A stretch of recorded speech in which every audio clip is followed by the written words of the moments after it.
All right, let's dive into a law that truly changed the face of America, the Americans with Disabilities Act, or the ADA.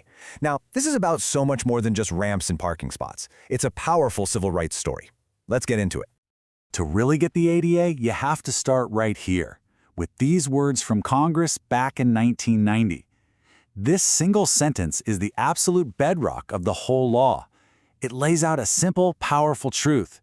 Having a disability doesn't make you any less of a person with rights. The problem isn't the disability. The problem is discrimination. So, what was it actually like before this law came along? It's kind of hard to imagine now, but to put it simply, our society was built on a foundation of exclusion, and a lot of that was based on stereotypes and fear, not reality. Before the ADA, this wasn't just a thing that happened once in a while. It was everywhere. It was systemic. People with disabilities were routinely kept separate, shut out of jobs, couldn't get on a bus, and were just excluded from public life, all based on assumptions about what they could or couldn't do. So, this landscape of exclusion is what set the stage for a truly monumental solution, the Americans with Disabilities Act of 1990. And here's the most important thing to understand. The ADA isn't just a building code.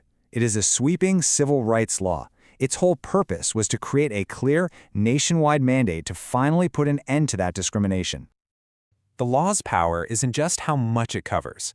You've got Title I, which is all about fairness in the workplace. Title II covers government stuff, like public schools. Title IV is for telecommunications. But today, we're going to zero in on Title III, because that's the part that completely transformed the public spaces we all share. At the heart of Title III is this term, public accommodation. It sounds a little formal, right? But it's actually really simple. It means pretty much any private business that's open to the public. We're talking your local coffee shop, the movie theater, your doctor's office, the grocery store. They all have to follow ADA rules. But you know, like with any big law, you only discover its true power and its limits when you start applying it in the real world. And over time, some gaps started to show. You see, as businesses started trying to comply and cases went to court, it became clear that some of the key ideas in the law were, well, they were up for debate. This created a lot of uncertainty, and in some cases, it actually weakened the very protections the ADA was created to provide. Okay, these two phrases are absolutely critical to understanding how this all works. First, you have readily achievable. Think of this as the lower bar. It applies to removing physical barriers, like putting in a ramp, and it means something that can be done easily without a ton of difficulty or expense. On the other hand, you have undue burden. This is a higher bar. It applies to providing services, like a sign language interpreter, and it means a significant difficulty or expense. Knowing the difference here is key to understanding where the ADA's limits are.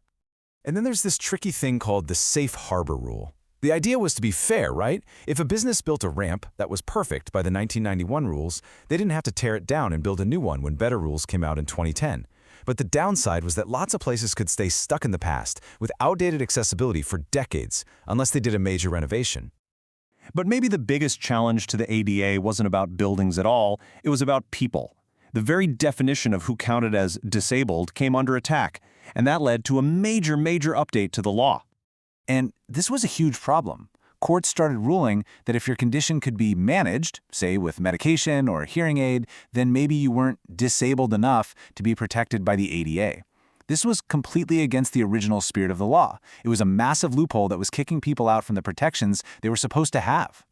So Congress had to step in. In 2008, they passed the ADA Amendments Act, the ADAA. It was a direct response to those court decisions. Its entire purpose was to hit the reset button, restore the broad definition of disability, and make it crystal clear who the ADA was always meant for. And here's how they did it. The ADA basically gave the courts a new set of instructions. It said, 1, you have to interpret the definition of disability broadly, no more nitpicking. 2, the focus should be on the limitation itself, not on what a person can accomplish in spite of it. And 3, this one was huge. You can't consider mitigating measures, like medicine or hearing aids, when deciding if someone is covered. And finally, it clarified that conditions that come and go, like epilepsy, or are in remission, like cancer, absolutely count. So, with the ADA making the law's foundation strong again, let's take a look at how accessibility is actually supposed to work in the real world. The Department of Justice lays out a really logical, step-by-step priority list for businesses. First things first, get people in the door from the outside. Step 2, make sure they can get to the stuff you're selling or the services you offer. Step 3, accessible restrooms. That's a big one. And finally, take care of everything else. It's just a common-sense way to approach a big job. And remember, accessibility goes way beyond just physical stuff like ramps. It's about policies. It's about changing the rules. It's things like allowing service animals or providing an interpreter for a serious medical conversation. It's even about things like police modifying how they do things so a deaf person can still communicate. These are the real-world things that make the promise of the ADA a reality. And to make sure everyone takes this seriously, what happens if a business doesn't comply? Well, the penalties can be steep. We're talking up to $75,000 for just a first violation. It sends a pretty clear message. Accessibility isn't a suggestion, it's the law. So the ADA and the ADAA have fundamentally changed our physical world for the better. But, as our society changes, so do the barriers to access. Think about this. The ADA was signed in 1990. The World Wide Web was basically a baby. Today, so much of our life happens online. Shopping, banking, you name it. Now, the law doesn't have the word website in it, but the Department of Justice has been consistent for years. The ADA applies to the websites of public accommodations too. And that leaves us with a really critical question for our time. The original principles of the ADA were forged to break down brick-and-mortar barriers. But now, as our main streets and town squares become websites and apps, what does it really mean to make those digital spaces accessible for everyone? That's the next chapter in this ongoing civil rights story.